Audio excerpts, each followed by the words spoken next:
उठते, 5 बजे खेत में जाते, 9 बजे तक काम करते, 9 बजे ऑफिस जाते, 5 बजे वापस आते, फिर खेत चले जाते, 10-11 बजे वहां से वापस आते। मैं छोटा था, 5वीं 6वीं क्लास में पढ़ता था, जब इन चीजों को अपनी आंखों के जरिए देख रहा था। मेरी मम्मा घर के अंदर जी जान से कंजूसी करती, हर जगह से एक एक पैसा बचाने की कोशिश की जाती है। वो सारा किसके लिए बचाया जा रहा था? वो सारा सिर्फ मेरे लिए बचाया जा रहा था। और वो ये सोच रहे थे कि उनका जिंदगी तो निकल गया है, बस इसकी जिंदगी को बहुत बेहतरीन और बहुत अच्छा बनाना है। और ऐसा सिर्फ मेरे माँ बाप नहीं करते, आप सभी के माँ बाप भी अपने घर के अंदर ऐसा कर रहे होंगे। मैं सही बोल रहा हूँ? एग्री करोगे? ये सुनो, यस सर। तो जी जान से लगे होते हैं। अच्छे से ताली लगा दो फिर अपने अपने पेरेंट्स के लिए ताली लगा दो। लेकिन ये तो कहानी कॉमन है, ये कहानी तो कॉमन है, लेकिन कहानी इसके बाद वाली। अब हर परिवार के अंदर एक ना एक यंगस्टर होता है, लड़का लड़की के रूप में, जब लड़का लड़की दोनों भी हो सकते हैं। पर ये कहानी ऐसे ही चलती रहेगी और माँ बाप बेचारे ऐसी जिंदगी जी के चले जाएंगे। जैसे कहानी में कोई बदलाव आएगा ये डिपेंड करता है उस परिवार के अंदर जो लड़का है जो लड़की है उसकी नजरें इन चीजों पे हैं कि नहीं है। And believe me, I was that kind of guy. जब मेरे माँ बाप दिन रात मेहनत करते थे, बहुत सारे लोग होते हैं जिस चीज को इग्नोर करते हैं, जिनके घर के अंदर हद से ज्यादा दिक्कतें होती हैं, हद से ज्यादा प्रॉब्लम्स होती हैं। डैड बेचारे पूरा दिन घर से बाहर रह के काम करते हैं, कितनी दिक्कतें सहते हैं, एक भी घर पे आके नहीं बताते, एक भी नहीं बताते। उनको ये होता है कि मैं अपने बच्चों को तंग, या अपनी मिसेज को, अपनी वाइफ को, इनको क्यों परेशान करना। वो खुद ही जितनी बाहर की दिक्कतें होती हैं। अगर जॉब है तो आज के टाइम के अंदर जॉब के अंदर भी बहुत प्रेशर है, बहुत दिक्कतें हैं। आपके डैड अगर महीने बाद 30-40 हज़ार जॉब के जरिए घर लेके आ रहे हैं तो आसानी से नहीं लेके आ रहे, बहुत कुछ झेलना पड़ता होगा उन्हें, बाहर बहुत प्रेशर झेलना पड़ता होता है, चाहे वो गवर्नमेंट जॉब है चाहे वो प्राइवेट जॉब है। अगर बिजनेस कर रहे हैं तो तरह तरह का कॉम्पिटिशन है, बहुत कुछ देखना पड़ता है, बहुत कुछ झेलना पड़ता है। बट वो घर पे आके ऐसी कोई चीज नहीं बताते। ये आप भी जानते होंगे, ये मैं भी जानता हूँ, ये सुनो। Yes. इसी तरीके से मम्मा को भी घर में कोई दिक्कत होती है ना, वो डैड को नहीं बताती कि ये तो खुद बेचारे थके आ रहे हैं और बाहर से काम करके आते हैं। वो उस चीज को अपने आप टैकल करने की कोशिश करती है। लेकिन सवाल ये है, क्या आपकी नोटिस में ये चीज है? आपको इस चीज से कोई फर्क पड़ रहा है? क्या ये चीजें आपके दिमाग के अंदर थोड़ा बहुत भी आवाज, आपके दिल पे थोड़ी बहुत भी दस्तक दे पा रही है चीजें? आपको थोड़ा बहुत भी कुछ एहसास करवा पा रही है ये चीजें? अगर ऐसा नहीं है तो बिलीव मी दोस्त, आपकी जिंदगी में कुछ नहीं बदलने वाला। अगर ऐसा है और आप इस चीज को देख पा रहे हैं, आप समझ पा रहे हैं, आप नोटिस कर पा रहे हैं, बिलीव मी यही वो चीजें होंगी जो आपके अंदर आग का काम करेंगी और आपको जिंदगी के अंदर बहुत बड़े लेवल पे लेके जाएंगी। और ये होनी जरूरी है। मेरे परिवार के अंदर मैं चीजों को नोटिस करता था। मेरे डैड कितना हार्ड वर्क कर रहे हैं। अगर मैं अपनी लाइफ की बात करूं, मैंने अपने डैड को सबसे ज्यादा हार्ड वर्किंग इंसान के रूप में देखा है। Is the most hard working person I have ever seen in my life. जितना कि मैंने देखा, दिन रात नहीं किया उस इंसान ने। कभी अच्छे कपड़े पहनने पे, कभी अच्छे खाना खाने पे ध्यान नहीं दिया। बस लगा हुआ था कि अपने बच्चों की लाइफ बना दूं, इनको एजुकेशन दिलवा दूं, अच्छी इनके लिए ये कर दूं, इनके लिए वो कर दूं। तो ये चीज को मैंने तो अननोटिस कभी नहीं किया। मैं तो अपने परिवार के अंदर इस चीज को बहुत नोटिस करता रहा। एंड बहुत छोटी एज में मैंने क्या कुछ सोच लिया था उनके बारे में, ये मैं आपको नहीं बता पाया।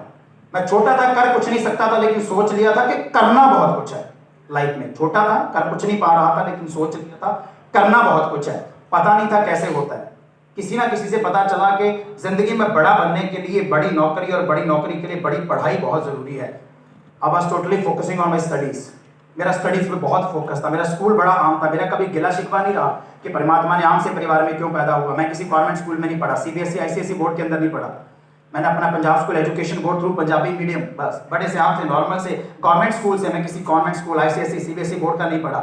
आम से स्कूल से मैंने अपना 10th क्लास पास आउट किया। बट मेरा एकेडमिक रिकॉर्ड ऐसा रहा है कि मेरी क्लास के अंदर, मेरे स्कूल के अंदर जब तक मैं स्टडी करता था, कोई भी फर्स्ट पोजीशन के बारे में नहीं सोचता था। People used to start from the second position. उनको पता होता था ये पता नहीं कैसे पढ़ता है, कितना पढ़ता है, फर्स्ट नहीं आ सकता जब तक ये स्कूल में है। सेकंड रैंक के बारे में सोचा जा सकता है। It was my academic record. And because of that +1 के अंदर कुछ लोगों ने मेडिकल नॉन मेडिकल ऑप्ट किया। मैंने +1 क्लास के अंदर दोनों को ऑप्ट कर लिया था, मेडिकल भी ऑप्ट कर लिया था, नॉन मेडिकल भी ऑप्ट कर लिया था। एंड जैसे +1 में बस ये था कि चलो मेडिकल नॉन मेडिकल में अच्छा करूंगा, आगे ग्रेजुएशन में जाऊंगा, एमबी में जाऊंगा, जहाँ आगे एमबीबीएस करके एमएस करूंगा, उसके जरिए करियर बनाऊंगा। इतना सोचा हुआ था, क्योंकि समाज ने इसके अलावा नहीं सिखाया था। समाज ने स्टडी और जॉब के अलावा बिजनेस वर्ड का बी नहीं बताया था कभी, एंटरप्रेन्योर शब्द का ई नहीं बताया था कभी। इन चीजों के बारे में नहीं पता था। +1 क्लास में जैसे डायरेक्ट सेलिंग का कॉन्सेप्ट देखा, very first day I was really inspired. वहां पे लोग आए छोटी छोटी एज के अंदर, बच्चों को 50,000 महीना, 1 लाख महीना कमाते देखा, 2-2 लाख महीना कमाते देखा, जो ना कभी मेरे फैमिली के अंदर कभी इतनी बात भी नहीं हुई थी जितना यंगस्टर्स वहां पे कमा रहे थे। तो आई मेक माई माइंड कि मैंने ये करना है।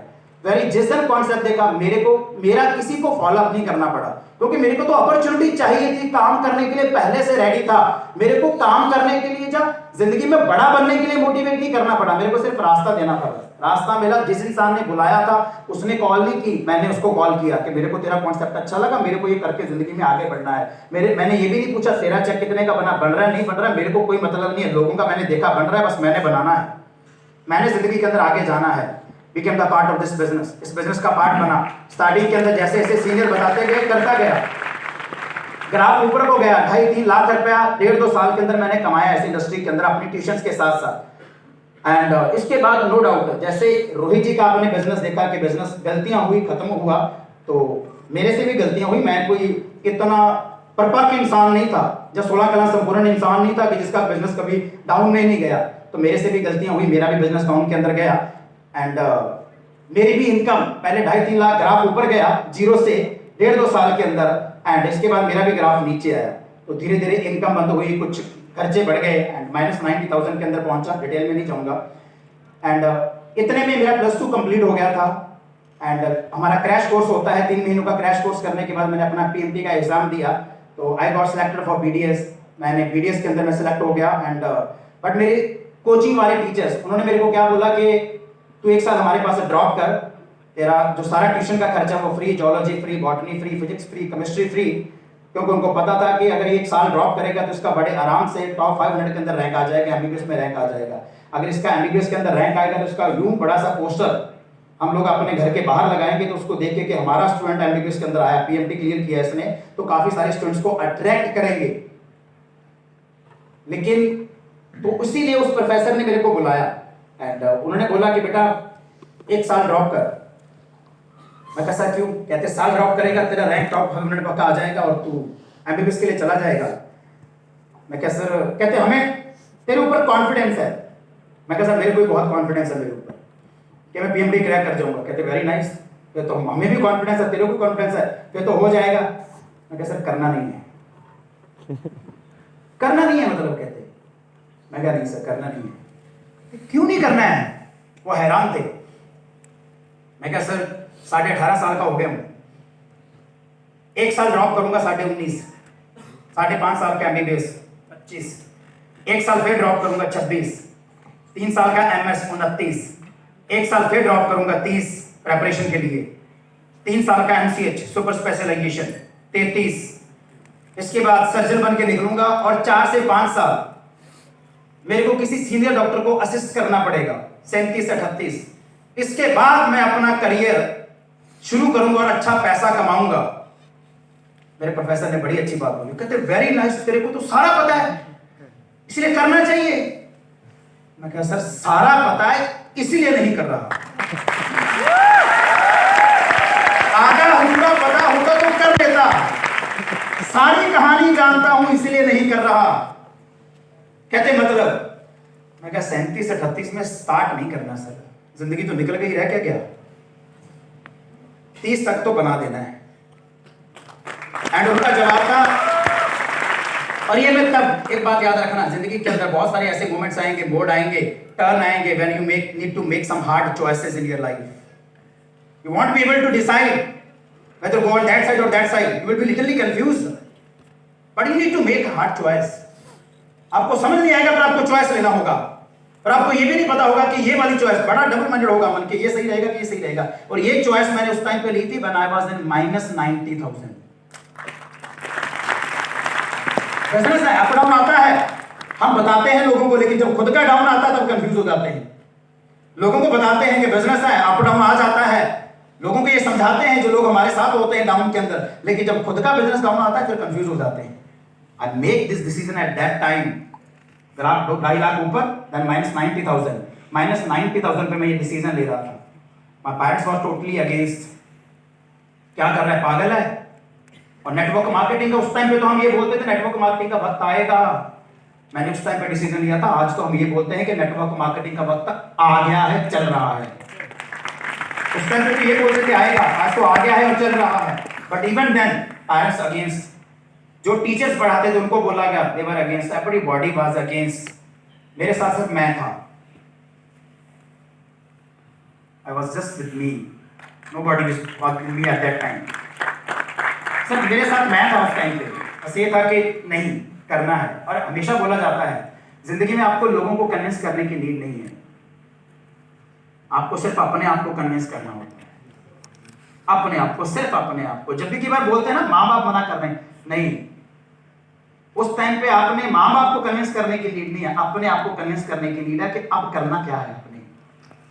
अपने उस साइड पे जाना है कि उस साइड पे जाना है। हमेशा बोला जाता है दो प्रेजेंट वर्ल्ड चल रहा है, यहाँ पे फाइट अगर है तो it's just you versus yourself. सिर्फ आपके अपने साथ ही लड़ाई है और आपने अपने आप से ही हर बार जीतना है, और अपने आप से जीते जीते जीते आप दुनिया में सचमुच जीत जाओगे। So that fight was with me and my self. तो मेरे और मेरे साथ थी सर, मेरे साथ लड़ाई थी कि क्या करना है। अब डिसीजन ले लिया, अब ये था कि इस डिसीजन को सही साबित करना है, सही प्रूव भी तो करना है ना इस डिसीजन को। जो फैसला कर लिया ऐसे साबित भी तो करना है ना। फिर अगले 3 से 4 साल मेरी जिंदगी के ऐसे साल थे जिसके अंदर ना तो मैंने दाएं देखा ना बाएं देखा, ना ब्रेकफास्ट देखा ना लंच देखा ना डिनर देखा। 16 से 28 साल की जो आपकी उम्र होती है ये बहुत इंपॉर्टेंट एज होती है। It is called golden period of our life. और यही एज आपकी आगे की जिंदगी डिसाइड करती है। सिर्फ आपकी आगे की जिंदगी नहीं, आपकी जनरेशन की जिंदगी डिसाइड करती है। आपकी 16 से 30 साल की उम्र स्पेशली मैं बोलना चाहूंगा, सिर्फ आपकी लाइफ को डिसाइड नहीं करती, आपकी जनरेशन की लाइफ कैसी होगी ये भी आपके ये 16 से 30 साल का जो टाइम पीरियड है ये डिसाइड करता है। And I really feel blessed कि मैंने 16 से 28 साल का जो वक्त था वो गवाया नहीं। आज अगर पीछे मुड़ के देखता हूं तो पास्ट पे इतना सा भी रिग्रेट नहीं है, पछतावा नहीं है, क्योंकि 16 से 28 साल का वक्त बड़ी अच्छे लोगों के साथ बड़ी अच्छी जगह पे लगाया। एंड इसका जो इम्पैक्ट है वो मेरी सारी आने वाली लाइफ पे भी है और मेरी अगली जनरेशन की लाइफ पे भी है। बिलीव मी, अगर मैंने लाइफ यहां से शुरू की थी और मैं वहां तक जाके छोड़ूंगा तो मेरी अगली जनरेशन स्टार्ट वहां से करेगी और कहां तक जाके छोड़ेगी। मैं उन्हें जॉब तो बढ़ाऊंगा नहीं, मेरे को जॉब बढ़ाया गया था पहला शब्द। मैं अपनी जनरेशन को पहला शब्द एंटरप्रेन्योरशिप पढ़ाऊंगा, पहला शब्द बिजनेस पढ़ाऊंगा। आप जिंदगी के अंदर जितने एजुकेटेड होते